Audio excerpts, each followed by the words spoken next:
kula asli Kendal, kula nuwun monggo mampir wonten Kendal. Perkenalkan, saya Davita, SD 1 Sarirejo, Kaliwungu, ikut lomba bertutur. Assalamualaikum warahmatullahi wabarakatuh. Kepada dewan juri yang saya hormati serta teman-teman yang saya sayangi, apa kabar kawan-kawan? Perkenalkan, nama saya Davita Ayu Candrakanti dari SD Negeri 1 Sarirejo, Kaliwungu. Di acara lomba bertutur ini, saya akan bercerita tentang asal-usul Kaliblorong. Cerita ini saya ambil dari buku yang berjudul Cerita Rakyat dari Kendal, yang ditulis oleh Bapak Yudiono KS dan diterbitkan oleh PT Kersindo, Gramedia Widya Sarana Indonesia. Bagaimana ceritanya ya? Yuk kita dengarkan. Kaliblorong merupakan salah satu sungai yang penting bagi petani di Kabupaten Kendal. Airnya yang sangat jernih dan hulunya berada di sekitar Kali Gading, Kecamatan Boja, yang terletak di pegunungan wilayah selatan Kabupaten Kendal, dan muaranya di Laut Jawa. Sungainya yang panjang, berliku-liku, dan menyusuri bagian timur Kabupaten Kendal.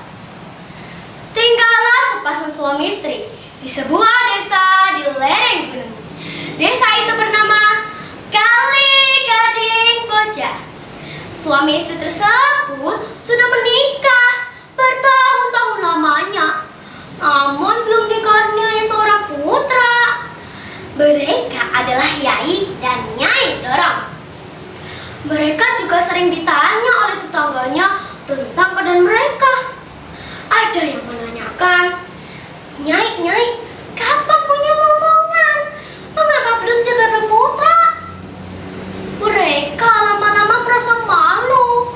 Mereka prihatin karena membayangkan kalau tidak ada penerus dari keturunannya. Kemudian mereka sepakat untuk menyepi dan tinggal di hutan untuk berdoa kepada Tuhan untuk memohon keturunan, sekaligus ingin merintis dan berharap rintisannya kelak menjadi desa yang makmur dan sejahtera untuk anak cucunya. Di tengah hutan, mereka membangun sebuah gubuk. Sehari-hari mereka hidup berladang. Mereka merasa sangat bahagia karena terpisah jauh dari kehidupan orang-orang desa yang sering ribut. Di pagi yang cerah ini, Nyai Dorong memetik sayuran yang ada di samping gubuk sambil bersenandung sangat merdu.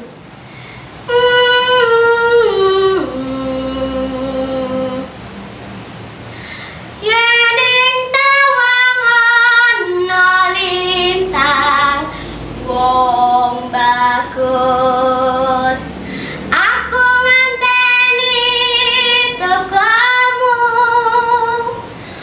marang mega ing angkasa kang mas. Sinta koke pawartamu. Sambil tersipu malu, Yai Dorong menghampiri istrinya sambil berkata, Wah, suaramu merdu tanah, Nyai, membuat suasana sepi menjadi nyaman dan tenang, kata Yai Dorong kepada istrinya.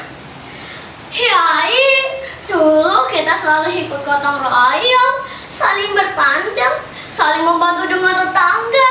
Sekarang kita hanya hidup berdua, sepi rasanya. Apa kamu tidak merasa sepi juga?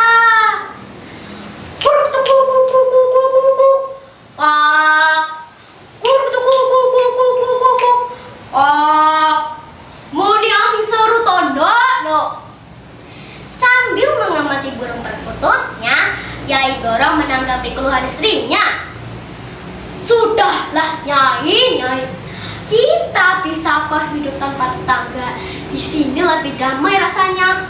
Apa kamu tidak senang hidup bersamaku di sini? Kemudian Nyai Blorong menjawab, aku senang kok hidup bersamamu di sini, asalkan ada kamu. Seperti biasanya, Nyai Blorong pergi ke ladang.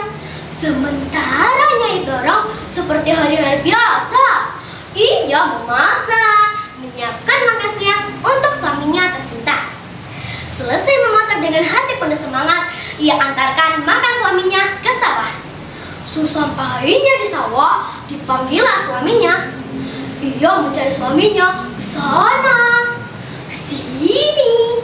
Kemudian ia menyusuri sawah dan sampailah di tepian sungai. Yai, Yai, di mana engkau? Yai, kok aku tidak melihatmu? Di saat Nyai Blorong sedang bingung mencari suaminya, tiba-tiba terdengar suara sayup dari arah sungai. Nyai, aku ada di sini. Kemarilah, lihatlah badanku. Shh. Kamu jangan takut. Inilah aku sekarang. Shh. Suaminya memperlihatkan badannya yang telah menjadi ular. Ia mulai bercerita kepada istrinya.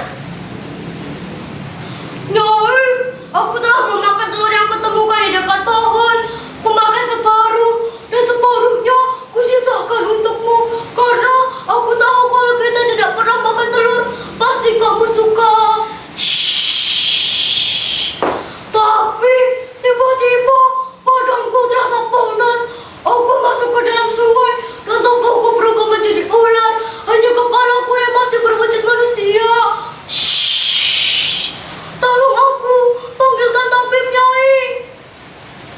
Nyai Blorong dan suaminya semakin bingung.